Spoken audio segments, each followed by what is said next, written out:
going on, everyone? My name is Jamon McKinney, or you can just call me Juice, because that is my nickname. I want to talk about the Los Angeles Clippers in this episode right about now. I believe the Los Angeles Clippers are the best team heading into the playoffs in 2020. Now, will they win the NBA Finals? Probably, but don't quote me by saying that, okay? Don't quote me on that.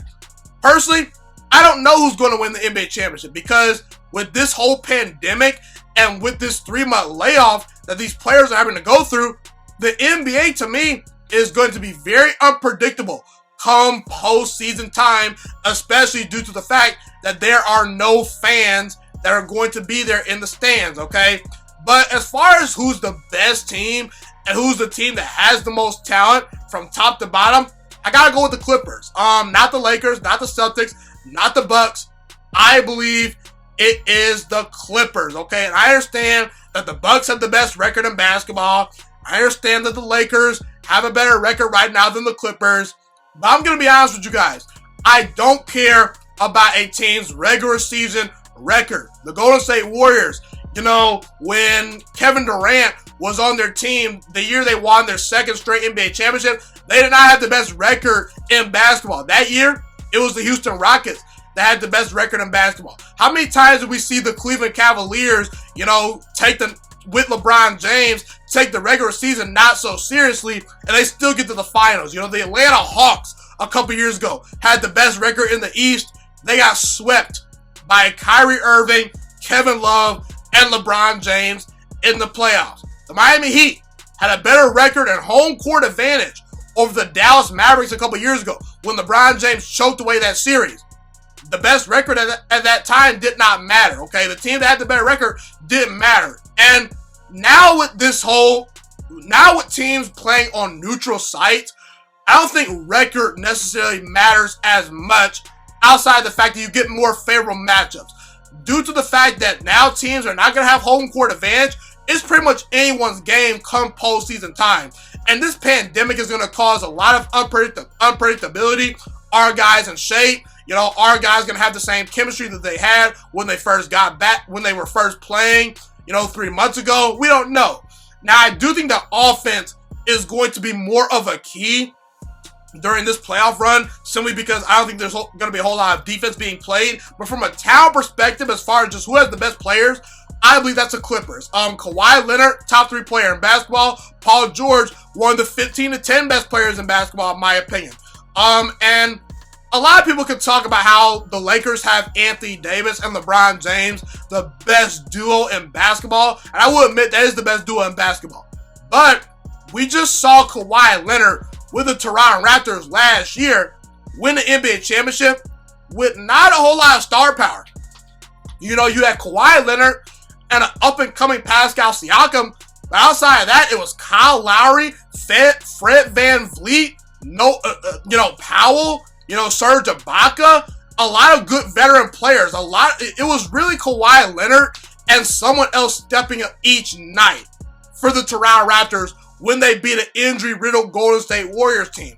It was Kawhi Leonard, and no disrespect to those players, but a bunch of guys. You're not going to remember a whole lot of those players, 20 or 30 years from now. You're not going to remember the Serge Ibakas, the Norman Powells, okay? The Fred VanVleets. You won't remember those guys as Hall of Fame level players. Maybe outside Pascal Siakam, who has a chance to be a good player if he continues to develop, okay? The Clippers have so many great players to throw at you, it's not even fair. Lou Williams, he's giving you 19 points per game. Marcus Morris is having a great season. He was a great addition to the team. Montrezl Harrell shooting 58% from the field, giving you 18.6 points per game. Landry Shamet, Harkless, Jermichael Green, Patrick Beverly, who's a dog. And not to mention, you still got Zubac. The Clippers have 6, 7, 8, 9 different guys that they can throw at you besides their 2-star players named Kawhi Leonard and Paul George. I didn't even mention Reggie Jackson, who might be their 3rd-string point guard. That is crazy, guys. I think depth is going to matter. And also, the Clippers have very good perimeter defense. Their defense on the perimeter is top notch. You got Patrick Beverley, one of the best defensive point guards in basketball. You got Kawhi Leonard, one of the 3 best defenders in all of basketball, and Paul George is one of the best wing defenders in all of basketball. They have so much length and so many bodies that they can throw at you on the perimeter on defense. They are one of the few teams that have multiple bodies that you can throw at LeBron James, okay? And we've seen, if you can make LeBron James just work a little bit, you can beat LeBron James come playoff time. Now, I do worry about the Clippers as far as them not having a whole lot of size down low. I think that Montrezl Harrell's good. Zubac is fine, but not necessarily a whole lot of rim protection and a whole lot of size. But this team is actually a better rebounding team than the Los Angeles Lakers, which is pretty crazy because I think that a lot of people think that the Los Angeles Lakers have a lot of size. This Clippers team is a better rebounding team than the Lakers at the moment statistically. And also, their perimeter defense is so good that it's actually very hard to get into the paint in the first place, okay? So I like what the Clippers present to the table. I just think that they have the depth. They have the defense. They have the coach. I think Doc Rivers is a very good, underappreciated head coach that has won an NBA championship. Kawhi Leonard is coming off a season in which he just won Finals MVP. Paul George just had a career year last year, with the OKC Thunder. He's having a very good season with the Clippers. And not to mention, the Clippers pretty much have just been kind of, strolling along during the regular season. And they still have the second best record in the Western Conference, which is pretty crazy. But when the Clippers have had their full squad of players, they've pretty much been the best team in basketball if you actually look at their record when their full roster is healthy and they play. And I've also seen them play the Lakers 3 times during the regular season, and twice they were clearly the better team. Okay?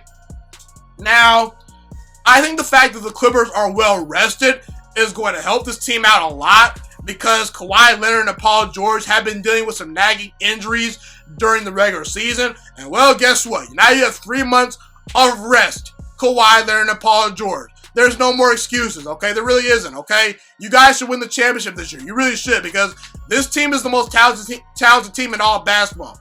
Now, here's the thing that could push the Clippers back in the playoffs. Is Kawhi Leonard ready to go head-to-head with LeBron James? Now, a couple years ago, Kawhi Leonard, when he was on the Spurs, won Finals MVP guarding LeBron James. But see, this is now Kawhi Leonard being the guy. In San Antonio, he had Manu Ginobili, Tony Parker, and Tim Duncan to rely on his teammates. Now, he's the number 1 option. Is he that guy that you can isolate one-on-one and say, hey, Kawhi Leonard, go up against LeBron James and take me there in the playoffs? We saw him do it versus Giannis last year in the Eastern Conference Finals. Okay, we saw him do it versus Steph Curry last year, even though he wasn't really guarding Steph Curry a whole lot. Kevin Durant obviously did not play for most of that series. Klay Thompson obviously goes down. So there is a small asterisk to Kawhi Leonard's title in Toronto, but Kawhi Leonard has to be that guy. If Kawhi Leonard is that guy that you can isolate and he can give you 30 to 35 points per night and play better than LeBron James for an entire 7-game series as him being the guy, then yeah, this team is definitely going to win that series. If Kawhi Leonard is the best player during these playoffs, there's no stopping this Clippers team in my opinion.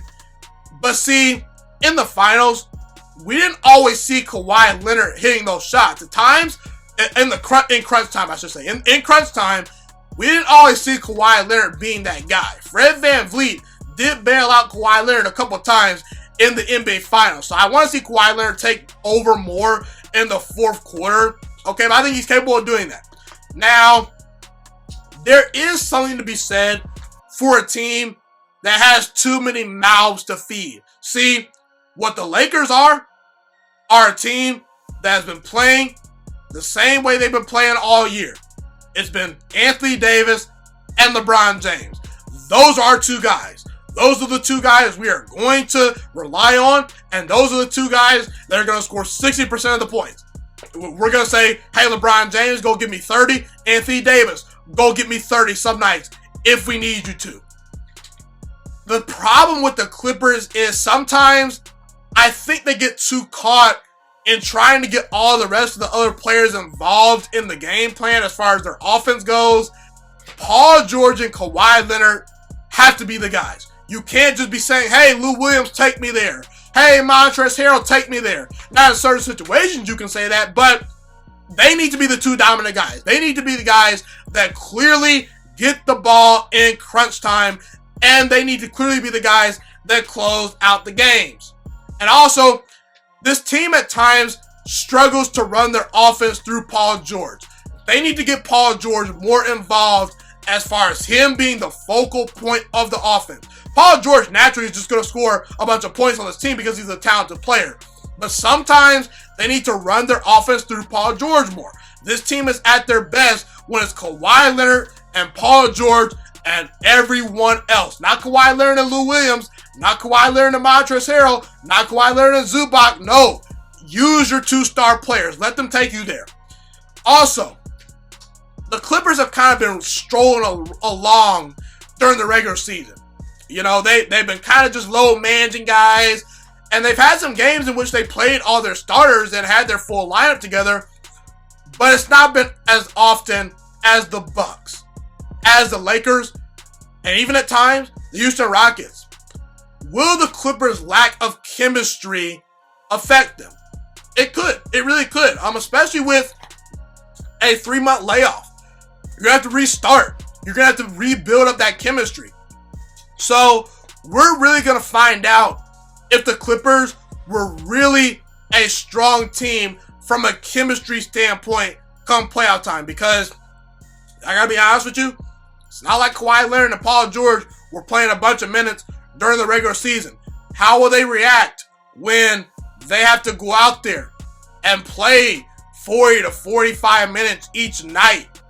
How will they react playing all those minutes? I don't know.